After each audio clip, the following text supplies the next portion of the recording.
Ia, sut ydych chi? Gobeithio pawb yn iawn. Croeso i'r bedwaredd bennod yng Nghyfres adeiladu gweithdy Pedair Cainc. Dwi lawr ar y siaflan gynnar bore yma i gael blaen ar y gwaith cyn iddi gynesu yn orfodol oedd hi'n laddfa yma ddoe braidd.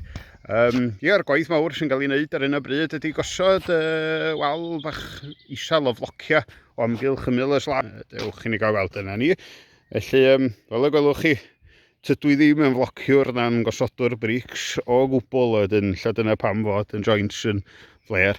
Ond ta waith am hynny, un diban sy'n hwn, sy'n fi godi'r ffram bren oddi ar y ddeiar. Wedyn y syniad yw arwain llwybr o flocia holl ffordd o amgylch ymyl y slab. Fel y gwelwch chi mi fan hyn, mae yna un wal yn fanna, a wal arall yn fanna. Wedyn fan hyn fydd y drws, fan hyn fydd y fan waith yn gallu refersio nôl mwyn dadlwytho neu lwytho.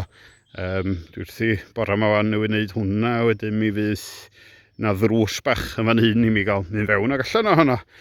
Ysbarig ar agor y drysau mawr. Dyna ni, dyna ni'n camu allan drwy'r drws dychmygol ar hyn o bryd. A rhain fydd y priniau yn cael ei gosod ar y blocia. Douglas fir dyn nhw, mae'n rhyw 6 metr o hyd. A mae rhain yma yn 8 modfedd wrth 8, a rhain yn 6 modfedd wrth 8. Mae yna bwysa'r diawl yn dyn nhw.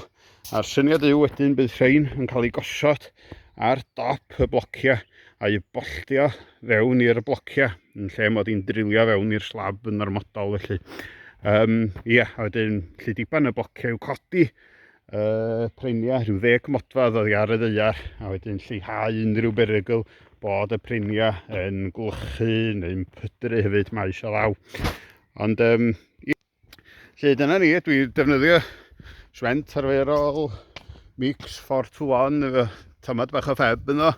A ia, mae'r gwaith yn dod blaen yn o lew. Ia, gobeithio dda i di gorffan hwn prawn ma wedyn gael agor ambell i botel o gwrw. Ond champion, ia, dyna ni am y tro. Siarad dwi'n eto. Oce, wyl on, dra.